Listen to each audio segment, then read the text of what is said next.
ఏయూలో రాత్రి ఉద్రిక్తత అసలేం జరిగింది?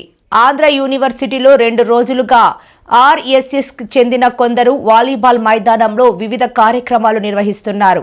దీనిపై విద్యార్థి సంఘాలు అభ్యంతరం వ్యక్తం చేశాయి. బయట వ్యక్తులు యూనివర్సిటీలో వస్తున్నారంటూ వీసీకి ఫిర్యాదు చేశారు. మంగళవారం సాయంత్రం కూడా ఆర్ఎస్ఎస్ విద్యార్థి సంఘాల నాయకులకు ఇదే విషయంలో వివాదం. యూనివర్సిటీ నిబంధనలకు విరుద్ధంగా బయట వ్యక్తులు క్యాంపస్లోకి చొరబడి మతపరమైన కార్యకలాపాలకు వేదికగా మార్చుకున్నారని ఆరోపిస్తున్నారు. ఈ అంశంపై ఇప్పటికే యూనివర్సిటీ ఉపకులపతికి వినతి పత్రం అందజేసినప్పటికీ యాజమాన్యం సరైన చర్యలు తీసుకోలేదని విద్యార్థులు మండిపడుతున్నారు. ఈ క్రమంలోనే ఆర్ఎస్ఎస్కు చెందిన బయట వ్యక్తులు యూనివర్సిటీలోకి ప్రవేశించి విద్యార్థుల మధ్య మత ఘర్షణలు సృష్టించే ప్రయత్నం చేశారని ఆరోపణలు వెల్లువెత్తుతున్నాయి. ఈ పరిణామాలను ప్రశ్నించిన విద్యార్థులపై దాడి జరగడంతో క్యాంపస్లో ఉద్రిక్త పరిస్థితి నెలకొంది. ప్రశాంతమైన విద్యా వాతావరణాన్ని భంగం కలిగించే చర్యలను తక్షణమే అడ్డుకోవాలని విద్యార్థులు డిమాండ్ చేస్తున్నారు. యూనివర్సిటీ యాజమాన్యం వెంటనే స్పందించి బాధ్యులపై కఠిన చర్యలు తీసుకోవాలని, లేకపోతే రేపటి నుంచి యూనివర్సిటీ విద్యార్థులందరినీ ఐక్యం చేసి పెద్ద ఎత్తున ఆందోళన చేపడతామని హెచ్చరించారు. ఈ ఘటనపై విశాఖపట్నంలో రాజకీయ విద్యార్థి వర్గాల్లో చర్చ మొదలైంది.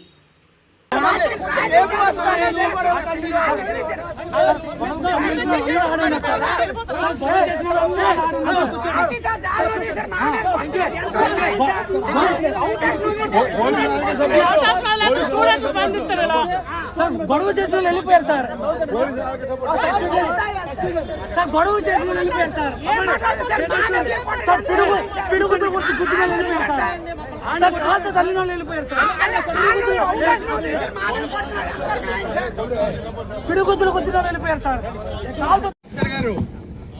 ఏం చేస్తున్నారండి? చూస్తున్నారేంటి సార్? చూస్తున్నారేంటి? యూనివర్సిటీ అందరూ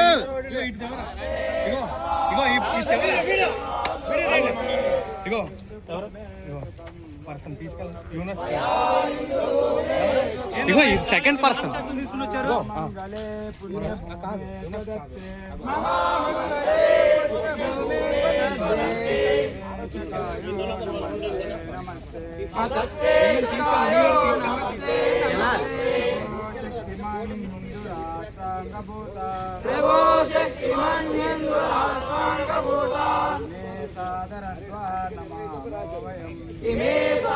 యూనివర్సిటీ కాని వాళ్ళు తక్షణమే బయటికి వెళ్ళాలి.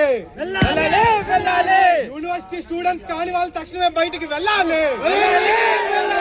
యూనివర్సిటీ స్టూడెంట్స్ కాని వాళ్ళు తక్షణమే బయటికి వెళ్ళాలి. యూనివర్సిటీలో మతపరమైన ఘర్షణలు సృష్టించడానికి ప్రయత్నించడం సిగ్గు. యూనివర్సిటీలో మతపరమైన ఘర్షణలు తేడం యూనివర్సిటీ కాని వాళ్ళు తక్షణమే బయటికి వెళ్ళాలి. యూనివర్సిటీ కాని వాళ్ళు తక్షణమే బయటికి వెళ్ళాలి. బీసీ తక్షణమే స్పందించాలి. యూనివర్సిటీ కాని వాళ్ళు తక్షణమే బయటికి వెళ్ళాలి. యూనివర్సిటీ కాని వాళ్ళు తక్షణమే బయటికి వెళ్ళాలి. యూనివర్సిటీ కాని వాళ్ళు తక్షణమే బయటికి వెళ్ళాలి. మతపరమైన సంఘటనలు యూనివర్సిటీలో చేయడమా సిగ్గు. మతపరమైన అంశాలను యూనివర్సిటీలో చేయడమా సిగ్గు.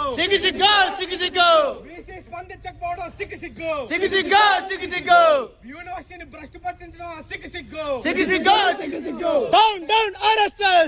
Down RSS.